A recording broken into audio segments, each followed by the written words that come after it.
Hello everyone. So today I am starting another topic for hematology.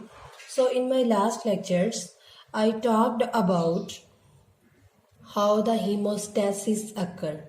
So for hemostasis means thrombus formation, three content we need to know. First is blood vessel itself is involved.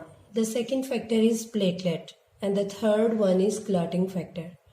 So today I will discuss about vessel wall defect. So what are the causes? So let's talk about it. So for vessel wall defect, it is mainly divided into two categories: congenital causes and acquired causes. So in congenital causes, there is hereditary telangiectasia syndrome, Marfan syndrome, Ehlers-Danlos syndrome, and osteogenic imperfecta. So I will talk about these diseases in detail. And for acquired causes, we have vasculitis.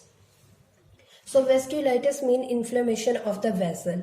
So if the vessel have already inflammation, so it can't repair itself. So the first cause is vasculitis. And vasculitis occur is mainly due to gram-negative bacteria. Then another cause is autoimmune vasculitis, and the disease is polyarthritis nodosa, in which also there is vessel wall defect. Some drugs also associated with vessel wall defect. So the first most common is steroid. So what is the mechanism of action of steroid is that actually in our basement membrane there is protein which is collagen. So steroid is proteolytic, means it breaks down the protein. So in our basement membrane collagen is break down, so there will be skin bleeding and purpura or purple rash.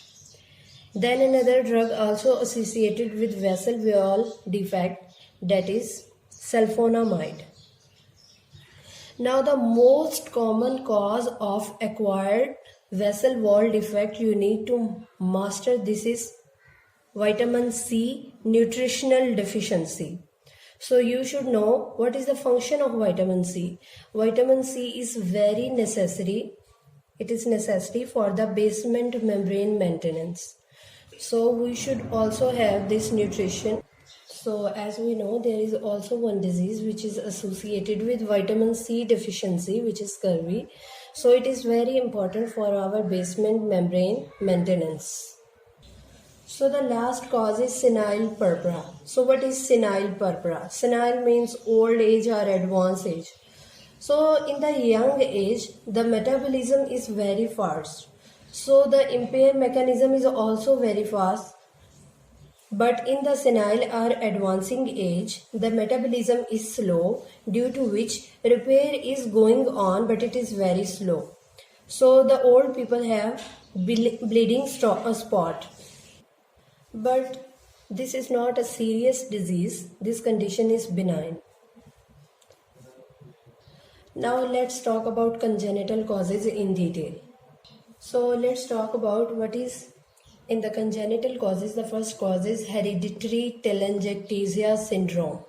So what is telangiectasia? It means abnormal vasculature or abnormal blood vessel. So this is autosomal dominant genetic disorder, and in this disease the vessels are abnormal. So it can affect the skin and mucosa.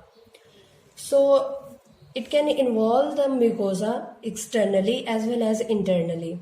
So if it involves external mucosa like lips or tongue, and in internal mucosa it can involve GI or nasal mucosa. We can diagnose this disease clinically. We can see the symptom and we can diagnose this disease. Now the next syndrome is Marfan syndrome. So first you should know the base of the disease. What is Marfan syndrome? What is Marfan syndrome? Marfan syndrome is actually the connective tissue disorder. And as I already talked about the histology of blood vessel, in the blood vessel adventitia layer there is connective tissue.